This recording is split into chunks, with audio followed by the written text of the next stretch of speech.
Hello and welcome back. In one of the previous videos, we have seen what's a breadth first search algorithm, in short BFS.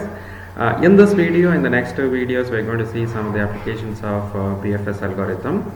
In the first video, we're going to see how to compute the connected components of an undirected graph. In the second video, given a directed or undirected graph and a source vertex, we will see how to find the shortest length path from the source vertex. Once we see the algorithm to compute the shortest length path from a source vertex, we will use that to compute what is known as the diameter of a graph. In the third video, we are going to say, given an undirected graph, how to check if the graph is a bipartite graph or not. So with this, we will begin with the first one, in which you are going to see how to compute the connected components of a undirected graph. So in this video, we are going to study about connected components of an undirected graph using BFS. So before we start this, let's just quickly look at what is breadth first and some of the properties of the BFS algorithm. So recall that the BFS algorithm is applicable for both directed as well as undirected graphs. So given a node, when you apply BFS from the particular node, so what you can find is you can find the list of all nodes which are reachable from that particular node, and so we also have computed what is known as the BFS tree using the pi function. So using that pi function, we can also find the path from the source vertex to every node which is reachable from this particular node.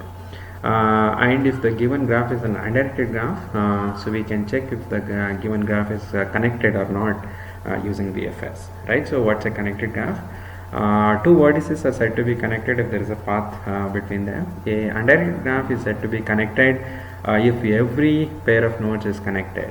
So in order to check whether a graph is connected or not, what you do is that you start with any vertex and apply BFS. If all the vertices are reachable from this particular vertex that you started with, you declare that the graph is connected, otherwise it's not connected.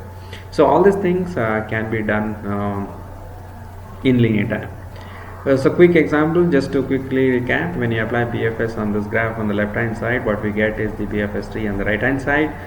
So the pi functions are pi of 3 is 1, pi of 4 is 2, pi of 1 is 0, and pi of 2 is 0. Right, so if you want a path from 3 to 0, you can just follow this pi path and get the path from 0 to 3. So the path from 0 to 3 will be 0 to 1 and 1 to 3. So let's focus on the problem that we want to solve. We want to find the connected components in an undirected graph.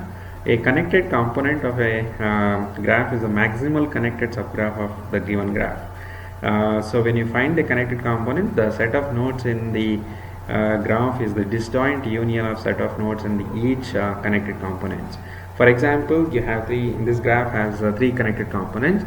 The one connected component which containing the vertices 0, 1, 2, 3 and 4, and the other connected component contains the vertices 5 and 6, and the third connected component that we have is the vertex 7.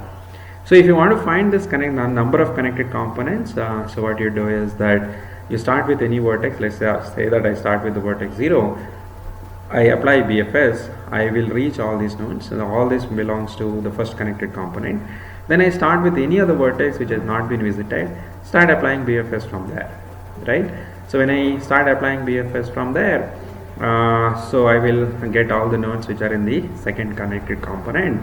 Once after you apply BFS second time, if there are still nodes which are not reachable, you start applying BFS from there and visit all the nodes and make it as the connected components 3. Continue this process till all the vertices are visited. Let's look at the code for this. So I have the connected component, everything is marked as 0. This will also help us to keep track of the flag. We don't have a separate variable called visited or not. If CFI is equal to 0, that means that the vertex that has not been visited.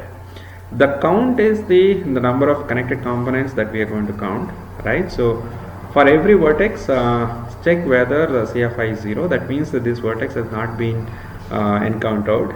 So what I do is that I start applying BFS from the ith vertex. The source vertex is I. So they add this into the queue, set the connected component number of this particular node to be count plus 1 and increment the count. Then as long as the queue is not empty, dequeue the element. Just look at all the edges which are outgoing from the vertex u.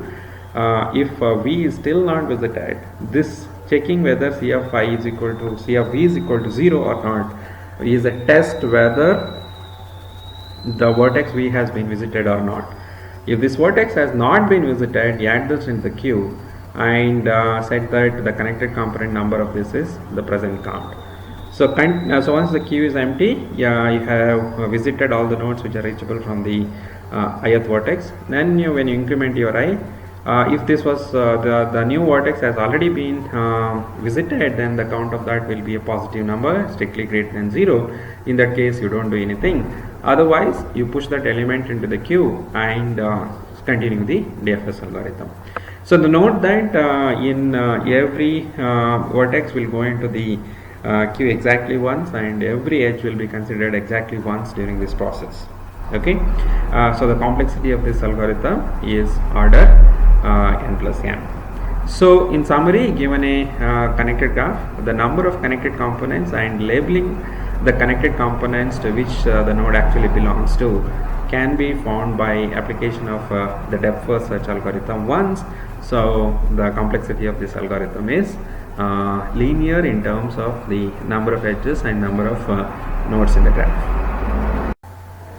Yeah, in summary, in the first part of this video, we have seen both in directed and undirected graph. Given a vertex, we can make a list of all the vertices which are reachable from this the source vertex. And so if you want to find the path from source vertex to anything which is reachable from the source vertex, we can just apply BFS and compute that. This is just a quick recap of the BFS algorithm. In the second part of the video, we have seen, given an undirected graph, how to compute the connected components of the given undirected graph. So in the next video, we'll come back with more applications. Take a break and come back.